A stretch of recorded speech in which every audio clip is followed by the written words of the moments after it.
दोस्तों अगर आप लोग चाहते हैं कि सर हमारा जो जो सब्जेक्ट बाकी है उन सारे सब्जेक्ट का एक मैराथन क्लास होनी चाहिए, यानी हिस्ट्री का अलग मैराथन, पॉलिटिकल साइंस का अलग, जियोग्राफी का अलग, इकोनॉमिक्स का अलग, तो मेरे दोस्तों मैराथन क्लास तो होगी पर यूट्यूब पे नहीं मेरे दोस्तों। कहाँ पे होगा?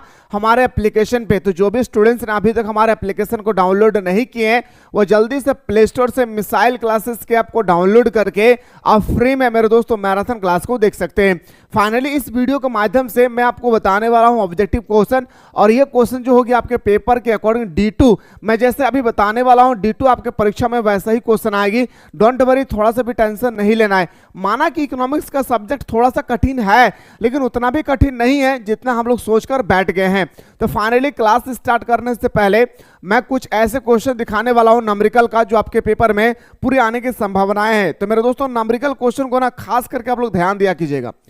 न्यूमेरिकल क्वेश्चन को ना खास करके मेरे शेर सर ने आप लोग ध्यान दिया कीजिएगा, क्योंकि न्यूमेरिकल में आप लोगों का 12 से 13 मार्क्स का पूछा जाता है और कोई विद्यार्थी नहीं चाहते हैं कि सर हमारा 12-13 मार्क्स हमारे हाथों से यूं ही चला जाए। देखिए मेरे दोस्त, सबसे पहले क्वेश्चन आपके सामने इस प्रकार हो गया, तुम ध्यान से देखिएगा तो मस्त तरीके से बताऊंगा मेरे प्यारे। क्वेश्चन है सर कि निम्नलिखित में से मांग की कीमत लॉज ज्ञात करना है। तो मांग का कीमत लॉज का फॉर्मूला होता है इलास्टिसिटी डिमांड इक्वल टू, याद रखना है, delta Q upon delta P, okay, और इनटू होता है सर P अपॉन Q। ये हमारा फॉर्मूला है सर, लेकिन सर हमें पता होगा P क्या है, Q क्या है, डेल्टा Q डेल्टा P क्या है, तभी तो हम सॉल्व कर सकते हैं ना, अन्यथा हम सॉल्व नहीं कर पाएंगे। तो मेरे दोस्तों देखिए, सबसे पहले इसको आपको मानना है कीमत का मतलब प्राइस होता है, price equal to 1, price equal to 2। ये हमारा वस्तु की मांग है, इसको हम लोग डिमांड भी बोलेंगे और मेरे दोस्तों क्वांटिटी भी बोलेंगे। तो बताएंगे sir Q equal to 1, Q equal to 2। याद रखना है मेरे भाई, इस तरह से लिखना है। तो सबसे पहले आपको निकालना है डेल्टा P। डेल्टा P का फॉर्मूला होता है क्या मेरे प्यारे? तो P2 minus P1, okay. P2 दिया है सर 6 माइनस P1 दिया है सर 8, माइनस करेंगे तो आएगा -2, यानी हमारा डेल्टा P का वैल्यू निकलकर शानदार तरीके से आ गया क्या मेरे दोस्त? तो बताएंगे सर निकल के आ गया -2। ओके सर, बड़ी मस्त तरीके से आपने बताया। अब हम इसी तरह से डेल्टा Q निकालेंगे। तो डेल्टा Q इक्वल टू हमारा क्या होता है मेरे दोस्तों? Q2 और माइनस Q1, और Q2 दिया है सर हमारा 42 और Q1 दिया है 32, माइनस करेंगे तो आएगा सर 10। मतलब मैं बोल सकता हूं सर कि डेल्टा Q इक्वल टू हमारा कितना आ गया? डेल्टा Q इक्वल टू 10 आ चुकी है। अब बस कुछ नहीं करना है, उठा के फॉर्मूला में पटक डालना है। क्या मेरे भाई? उठा के फॉर्मूला में पटक के डाल देना है भाई, ठीक है। देखिए आपको कुछ नहीं करना है sir, elasticity of demand equal to delta Q पूछा गया था, तो डेल्टा Q कितना होगा सर? 10 हो जाएगी, डिवाइडेड बाय डेल्टा P कितना निकालेंगे? तो -2 इंटू P1 कितना है सर? 8 दिया है तो 8 लिखेंगे। Q1 कितना दिया है सर? Q1 32 दिया है तो लिखेंगे 32, प्यार से लिखेंगे। इसके बाद कटेगा तो काट देंगे मेरे दोस्तों, जैसे 8 चौके 32, क्या मेरे भाई? 8 चौके 32 कट गया सर, इसको काट देंगे 2 5 10। ओके सर, शानदार तरीके से समझ में आ गया।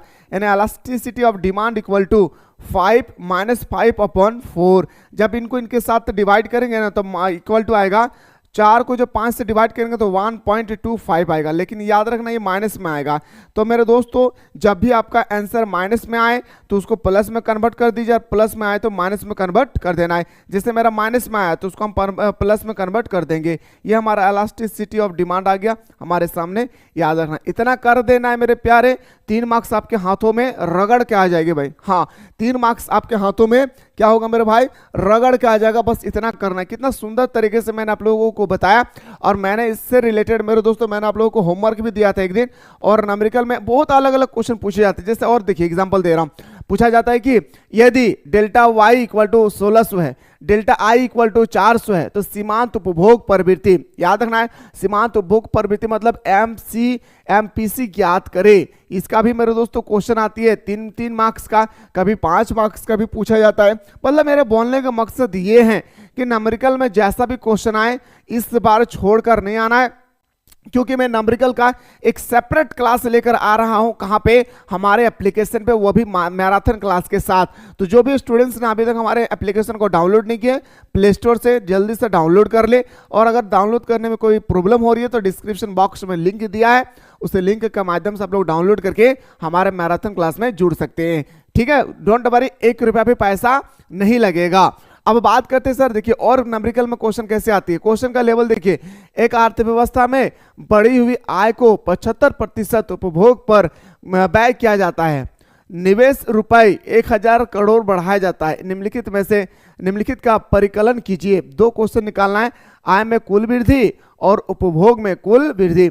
इस तरह से मेरे दोस्तों आपको निकालना होगा और यही है हमारा न्यूमेरिकल का क्वेश्चन जो एग्जाम में भर भर के आते हैं। और इस प्रकार का क्वेश्चन को हम लोग 5 मार्क्स में देखते हैं। इस प्रकार जैसे आप लोग देख रहे हैं ना, ये सब क्वेश्चन आपके एग्जाम में 5 मार्क्स का आता है। जैसे ये सब क्वेश्चन अभी मैंने दिखाया, ये क्वेश्चन 3 मार्क्स का है, ये क्वेश्चन 3 मार्क्स का है, लेकिन मेरे दोस्तों ये जो क्वेश्चन आप लोग का 5-5 मार्क्स का है। तो मैं चाह रहा हूं कि एक मैराथन क्लास हो, मैं आप लोगों को सारा न्यूमेरिकल का टेंशन ही समाप्त कर दूंगा।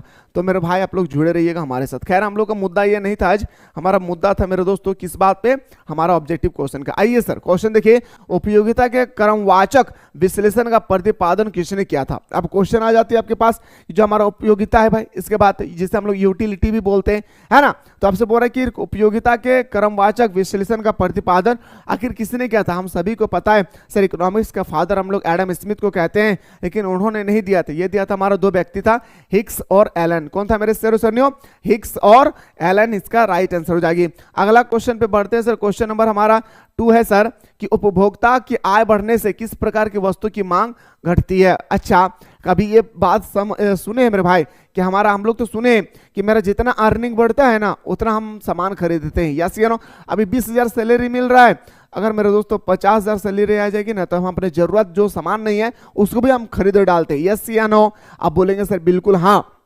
लेकिन एक सामान है जिसमें हमारा सैलरी भी बढ़ जाएगी ना फिर भी वो सामान को हम कम खरीदेंगे। वो क्या है मेरे भाई, घटिया वस्तु। क्या है मेरे दोस्तों, घटिया वस्तु। हमारे सैलरी कितने भी बढ़ जाएं लेकिन उस चीज को हम लोग खरीदेंगे नहीं, याद रखना, इससे हम लोग बोलते हैं क्या, घटिया वस्तु। अगला क्वेश्चन पाइए सर, बात करता है अगला क्वेश्चन, उत्पादन फलन को व्यक्त करता है। और हाँ, ये जो हमारा क्लास है ये आर्ट्स कॉमर्स साइंस तीनों ही स्ट्रीम के top of the most important होने वाला है, ठीक ना। ध्यान से देखिएगा, उत्पादन फलन को व्यक्त करता है, मैंने कल ही बताया था LKM, एक्चुअली M होना चाहिए TE। तो ऑप्शन नंबर हमारा क्या हो जाएगा मेरे भाई, यहाँ पे ना कभी कभी देखिएगा ABCDE भी लिखा होता है, इसको भी ख्याल रखना है, ठीक है ना। कुछ भी या तो XYZAB कंटिन्यू मतलब कंसेक्यूटिव होने चाहिए, क्रमागत होना चाहिए, लगातार होने चाहिए। तो ऑप्शन नंबर हमारा क्या हो जाएगा सर, बी हमारा सही हो जाएगा। अगला है सर, याद रखना है कि किस बाजार में average revenue equal to marginal revenue होता है। किस बाजार में average revenue equal to marginal revenue होता है, तो बताएंगे सर पूर्ण प्रतियोगिता बाजार। और मैंने कल आप लोगों को सब्जेक्टिव क्लास में पूर्ण प्रतियोगिता बाजार का एक शानदार सा क्लास में आप लोगों को डेफिनेशन दिया था मेरे दोस्त कि पूर्ण प्रतियोगिता बाजार किससे कहते हैं और पूर्ण प्रतियोगिता बाजार की क्या क्या विशेषता है। ये क्वेश्चन आपके पेपर में 5 मार्क्स छपेगी, आप जाकर जैकबोर्ड देख सकते हैं, ठीक ना। चलिए सर अगला क्वेश्चन पे आते हैं सर। क्वेश्चन नंबर नेक्स्ट है कि पूर्ति अपने लिए मांग का सृजन स्वयं कर लेती है। पूर्ति जो है मेरे दोस्तों, जैसे सप्लाई, मान के चलिए मैं अभी मछली बेच रहा हूं और हर दिन 10 किलो मछली की आवश्यकता होती है, तो मेरे दोस्तों एक दिन क्या हुआ कि 10 किलो की जगह में 20 किलो ग्राहक आ गया। तो सप्लाई ही डिमांड को सृजन करती है, याद है मेरे भाई, पूर्ति ही मांग का सृजन करती है। जितना सप्लाई होगा उतना हम डिमांड करेंगे, अरे 20 किलो मछली लाओ, 30 किलो मछली लाओ, 40 किलो मछली लाओ, बोलेंगे या नहीं। तो सप्लाई, जो हम सप्लाई दे रहे हैं यही हमारा डिमांड की क्या करती है मेरे दोस्त, याद रखना है, डिमांड की सृजन करती है। वही कह रहे कि पूर्ति अपने मांग का सृजन स्वयं करती है। ये आखिर स्टेटमेंट देने वाला व्यक्ति कौन था, ये आपसे यहाँ पे पूछा गया कि ये स्टेटमेंट देने वाला व्यक्ति में से कौन था। तो बताएंगे से ये व्यक्ति दिया था कौन, जेबी से। याद रखना जेबी का संबंध किससे है, बाजार से, इसको भी याद रखना है। अगला क्वेश्चन पाइए सर, क्वेश्चन नंबर नेक्स्ट पे आते हैं। निम्नलिखित में से किस कर को कागजी कर कहा जाता है। कर का मतलब होता है मेरे दोस्तों टैक्स, जो हम सरकार को टैक्स देते हैं। जैसे आप लोग भी टैक्स दिए होंगे, है या नहीं, जो कोर्स खरीदे होंगे उनको पता होगा। तो निम्नलिखित में से किस कर को कागजी कर कहा जाता है, संपत्ति कर। जिस पैसे को रख कर हमें सरकार को टैक्स देना पड़ता है इसको हम लोग कागजी कर कहते हैं। अगला क्वेश्चन पे आते हैं सर, अर्थशास्त्र की भाषा में निवेश शब्द से क्या अभिप्राय है। अर्थशास्त्र की भाषा में निवेश शब्द से क्या अभिप्राय है, तो बताएंगे सर, याद रखना है, ये तो ऑप्शन नंबर डी गायब कर दिया मेरे भाई, ठीक है। ऑप्शन नंबर डी होगा, इनमें से कोई नहीं, ठीक ना, एक बार देख लीजिएगा। ऑप्शन नंबर डी इसका राइट आंसर हो जाएगी। आइए सर अगला क्वेश्चन में बात करते हैं। क्वेश्चन नंबर नेक्स्ट पे आते हैं सर। क्वेश्चन नंबर नेक्स्ट है, वस्तुओं और सेवाओं के अंतर्राष्ट्रीय लेन देन के संतुलन को क्या कहा जाता है। अब मेरे दोस्तों कल इसके बारे में मैंने पूरा डिफिनेशन के साथ आप सभी को समझाया था क्या कि वस्तुओं और सेवाओं, कोई भी सामान खरीदे और मेरे दोस्तों सामान को बेचे, यानी सामान को निर्यात किए और सामान को आयात किए, इसके अंतर को हम लोग क्या बोलेंगे, तो व्यापार संतुलन कहते हैं। बताए थे कह रहे भाई कि व्यापार संतुलन किसे कहते हैं कि किसी भी देश के द्वारा सेवा हो या सामान हो, जब उसकी आयात और निर्यात को घटाया जाता है तो उसे हम लोग बोलते हैं क्या, व्यापार संतुलन। अगला क्वेश्चन पाइए सर, सामान्य एक औसत उत्पाद वक्र का आकार होता है क्या, अति अपकाल। ऑप्शन नंबर हमारा क्या हो जाएगा सर, 9 का सी इसका राइट आंसर हो जाएगा। क्वेश्चन नंबर नेक्स्ट पे आते हैं सर, और इस तरह से आपके एग्जाम में चित्र आएगा, चित्र देखकर आपको बताना है। इसको हम लोग एक्स अक्ष बोलते हैं, वाई अक्ष बोलते हैं, यहाँ पे जीरो होता है। निम्नलिखित चित्र को प्रदर्शित कीजिए। ये क्या डिस्कस कर रहा है, ये डी हमारा डिमांड हो गया, क्यू हमारा क्वांटिटी हो गई, तो ये हमारा बता रहा है सर पूर्ण बेलोचदार। याद रखना क्या बता रहा है, पूर्ण बेलोचदार। अगला सर, आर्थिक महामंदी किस वर्ष हुई थी। अब हमारे देश में एक बार आर्थिक महामंदी हुई थी, है ना, तो आर्थिक महामंदी आखिर किस वर्ष हुई थी, तो बताएंगे सर 1931 में हमारे देश में महामंदी हुई थी। याद रखना है किसका महामंदी हुई थी, हमारा देश में 1931 में महामंदी हुई थी। अगला है सर क्वेश्चन नंबर नेक्स्ट है, समष्टि अर्थशास्त्र का जनक किसे कहा जाता है। देखिए अभी मैंने क्या बात बताया, इकोनॉमिक्स का अर्थशास्त्र हम लोग किसको मानते हैं, तो आप बताएंगे सर अभी बताया एडम स्मिथ को।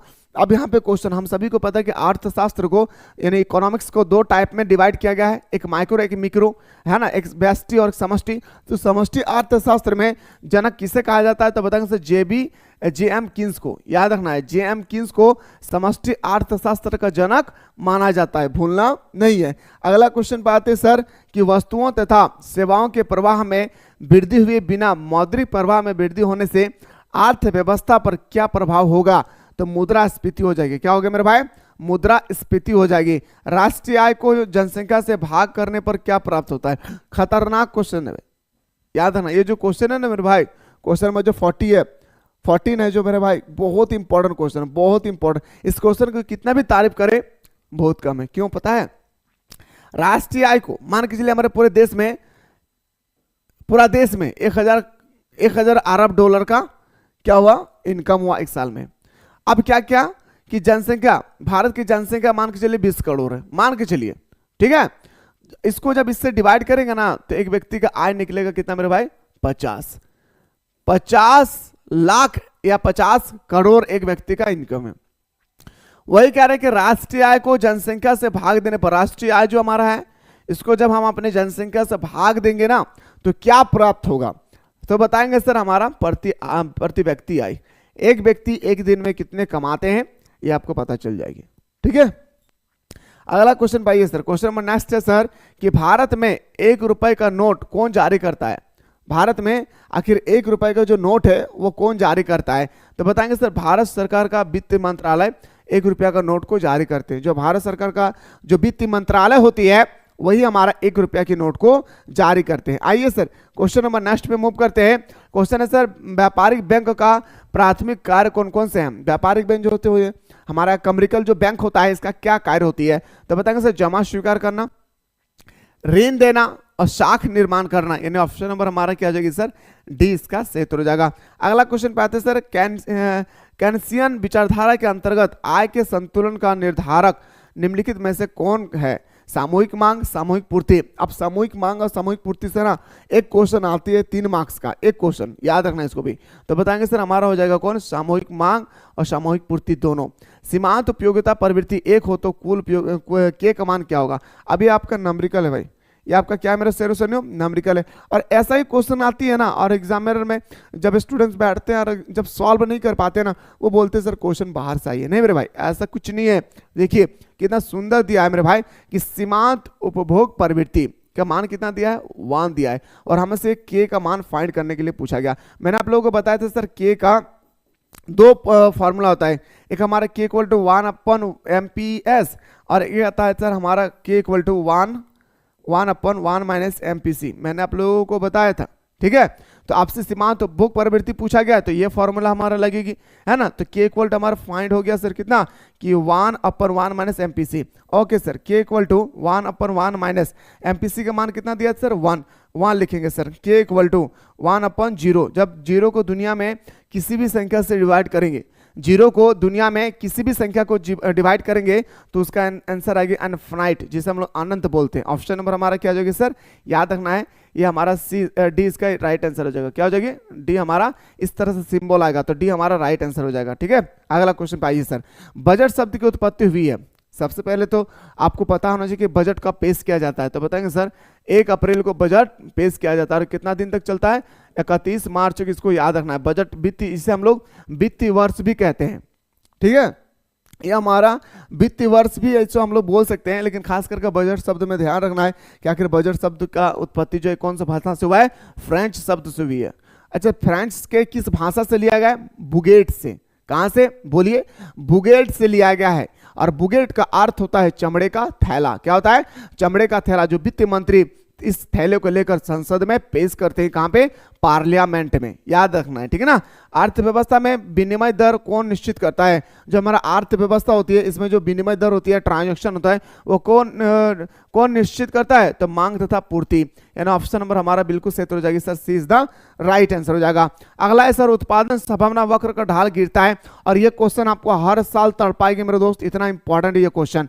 तो बताएंगे सर उत्पादन संभावना वक्र, सबसे पहले इस तरह एक ग्राफ बनाई, समझिए, इसको एक्स अक्ष बोलते हैं, इसको वाई अक्ष, इसको जीरो में कन्वर्ट करते हैं तो बाएं से दाएं की ओर गिरते हैं, मतलब इस तरह से मेरे दोस्तों गिरता है। ये हमारा हो जाता है क्या, उत्पादन संभावना वक्र का ढाल। है ना, ऑप्शन नंबर हमारा बिल्कुल सही हो जाएगी sir, A is the correct answer. क्या हो जाएगा मेरे दोस्त, ए इज द करेक्ट आंसर हो जाएगा। अगला क्वेश्चन पे आते हैं सर, 22 है, आर्थिक समस्या मूलतः किस तत्व की समस्या है। अब क्वेश्चन नंबर 22 पूछा गया कि आर्थिक समस्या जो है मूलतः किस तत्व की समस्या है, चुनाव की समस्या, चॉइस। ऑप्शन नंबर हमारा B is the right answer. अगला है सर, जब कुल उपयोगिता घटने लगता है तो सीमांत उपयोगिता। मैंने इसके बारे में कल इतना सुंदर तरीके से बताया था मेरे दोस्तों, ग्राफ बना के मैंने आप लोगों को दिखाया था, और मैंने कहा था कि इससे 3 क्वेश्चन आती है जो आप एक भी क्वेश्चन को छोड़कर नहीं आएंगे अगर इस ग्राफ को समझ गए तो। जैसे मेरे भाई, जैसे कुल उपयोगिता बढ़ती है तो हमारा जो सीमांत उपयोगिता है ना मेरे भाई, वो हमारी सीमांत उपयोगिता मान के चलिए घटती है। ठीक है, जैसे जैसे हमारा कुल उपयोगिता अधिकतम होती है तो मेरे दोस्तों हमारा सीमांत उपयोगिता जो होती है वो हमारा क्या होती है मेरे भाई, जीरो में आ जाता है। किस में आ जाता है, जीरो में। जैसे जैसे हमारा कुल उपयोगिता घटती है तो हमारा जो सीमांत उपयोगिता होती है ये हमारा पूरी तरह से माइनस में आ जाता है। क्या आ जाता है मेरे भाई, माइनस में आ जाता है। तो हमसे क्या पूछा गया, जब कुल उपयोगिता घटने लगती है, जैसे हमारा कुल उपयोगिता घटने लगती है तो सीमांत उपयोगिता मान क्या होता है, ऋणात्मक होता है। सिंपल सा, ये डायग्राम से आप 3 क्वेश्चन को जनरेट कर सकते हैं। आपसे क्वेश्चन पूछ दिया जाएगा कि जैसे जैसे सीमांत उपयोगिता बढ़ती है तो जैसे जैसे कुल उपयोगिता बढ़ती है तो सीमांत उपयोगिता क्या होती है, तो बताएंगे सर घटती है। जैसे जैसे बताएंगे सर, जैसे जैसे कुल उपयोगिता अधिकतम होती है, जब कुल उपयोगिता अधिकतम होती है तो सीमांत उपयोगिता क्या होती है, तो सीमांत उपयोगिता जीरो होता है। जब सीमांत कुल उपयोगिता धीरे धीरे घटती है तो सीमांत उपयोगिता नेगेटिव हो जाता है। यही आपसे पूछा गया था 23 में। मुझे उम्मीद है मेरे भाई कि आपको शानदार तरीके से समझ में आ गया होगा। अगला क्वेश्चन पे आते हैं सर, कॉफी का मूल्य में वृद्धि होने से चाय की मांग में क्या होगा। मान के चलिए कॉफी का दाम बढ़ गया, ठीक है, तो लोग कॉफी पिएंगे, आप पीजिएगा नहीं पीजिएगा, यस या नो। आप मान के चलिए मेरे दोस्तों एक कलम का दाम 50,000 रुपया है, आप खरीदिएगा नहीं, आप बोलेंगे 5 रुपये का पेंसिल से हम क्यों ना लिखेंगे। तो दुनिया में कोई भी सामान का अगर दाम बढ़ जाती है ना तो इसके बदले में जो सामान होती है जिसे हम लोग पूरक बोलते हैं, है ना भाई, अगर ये नहीं रहा तो ये, है ना। जैसे कलम का दाम बढ़ गया तो कोई बात नहीं, पेंसिल से लिखेंगे। जैसे कॉफी का दाम बढ़ गया तो कोई दिक्कत नहीं, हम चाय पियेंगे। तो कॉफी का दाम बढ़ने से हमारे चाय की डिमांड बढ़ जाती है। याद रखना, चाय की डिमांड बढ़ जाती है। कॉफी का दाम बढ़ने से चाय का जो मांग है, लोग ज्यादा से ज्यादा क्या करेंगे, चाय पिएंगे। यस या नो। चलिए सर अगला क्वेश्चन पे आते हैं। क्वेश्चन नंबर नेक्स्ट है सर, पैमाने के प्रतिफल की अवस्था होती है, 3 अवस्था होता है। ये हमारा ग्राफ है, एक बार बढ़ती है, एक बार स्थिर रहता है, एक बार घटती है। ये हमारा 3 अवस्था होती है मेरे भाई। और पैमाने के प्रतिफल का नियम से आपके पेपर में एक 5 मार्क्स का क्वेश्चन पूछा जाएगा। अगला क्वेश्चन पाइए सर, बात करता अगला क्वेश्चन है कि एक फर्म अपने स्थिर साधनों को किस अवधि में नहीं बदल सकती है, किस अवधि में जो है अपना फर्म जो है नहीं बदल सकती है, ये आपसे पूछा गया। तो बताएंगे सर अल्पकाल में। क्या मेरे दोस्त, अल्पकाल में। क्यों, क्योंकि अल्पकाल जो हमारा होता है ना वो थोड़े समय के लिए होता है। तो थोड़े समय में अगर मजदूर भी लगाए ना तो वो उनको पूरा कार्यकाल हमें पूरा करने के बाद ही उसको हम लोग हटाते हैं, याद रखना है। क्वेश्चन नंबर नेक्स्ट पे आते हैं सर, फॉर्म के संतुलन की प्रथम शर्त क्या है? अगर मान के चलिए आप चाहते हैं कि हमारा फॉर्म संतुलन है, तो इसका प्रथम शर्त होती है marginal cost equal to marginal revenue, यानी ऑप्शन नंबर हमारा बिल्कुल सही उत्तर हो जाएगी ए। अगला क्वेश्चन पे आते हैं सर, वस्तु की पूर्ति के निर्धारक घटक कौन से हैं? आपसे पूछा गया वस्तु की पूर्ति के जो निर्धारक घटक है वो आपसे पूछा गया आखिर कौन है, तो बताएंगे सर याद रखना है वस्तु की कीमत, संबंधित वस्तु की कीमत, उत्पादन साधनों की कीमत, यानी ऑप्शन नंबर हमारा डी इसका सही उत्तर हो जाएगा। नेक्स्ट क्वेश्चन पे दौड़ते हैं सर कि निम्नलिखित में से किसने कीमत निर्धारण प्रक्रिया में समय तत्व पर विचार प्रस्तुत किया था? ये जो स्टेटमेंट वाला क्वेश्चन है ना भाई हर बार आती है, तो मार्शल ने, किसने किया था? मार्शल इसका राइट आंसर हो जाएगी। अगला है सर एकाधिकार की विशेषता क्या है? सबसे पहले तो ये याद रखिएगा एकाधिकार बाजार किसे कहते हैं और एकाधिकार बाजार की क्या क्या विशेषता है। जैसे मैंने आप लोगों को बताया था कि पूर्ण प्रतियोगिता बाजार किसे कहते हैं, पूर्ण प्रतियोगिता बाजार की क्या क्या क्वालिटी है, मैंने आप लोगों को समझाया था। वही लिखना है कि एक अधिकार की विशेषता क्या है, तो एक व्यक्ति तथा एक अधिक्रेता, एक विक्रेता हूं यानी एक बेचने वाला हूं और ज्यादा से ज्यादा खरीदने वाला हूं। क्या मेरे भाई? ज्यादा से ज्यादा क्या हो? खरीदने वाले हो। ऐसे बाजार को हम लोग एक अधिकार बाजार कहते हैं। जैसे मैंने आप लोगों को समझाया था कि पूर्ण प्रतियोगिता बाजार किसे कहते हैं, तो पूर्ण प्रतियोगिता बाजार उस बाजार को कहा जाता है जहां पे बहुत सारे क्रेता और बहुत सारे विक्रेता है ना, बहुत सारे खरीदने वाले और बहुत सारे बेचने वाले होते हैं, इसे हम लोग बोलते हैं क्या? पूर्ण प्रतियोगिता बाजार। तो मेरे दोस्तों अगर आप लोग चाहते हैं कि हमें सर मैराथन क्लास में जुड़ना है और हम चाहते हैं कि सर सारा वो क्वेश्चन 5 मार्क्स का, 3 मार्क्स का, 2 मार्क्स का बता दे जो हमारे एग्जाम के अकॉर्डिंग मोस्ट इंपॉर्टेंट होगी, तो आप लोग प्ले स्टोर से मिसाइल क्लासेस के आपको डाउनलोड करना ना भूलें। फिलहाल बात करता हूँ नेक्स्ट वीडियो में।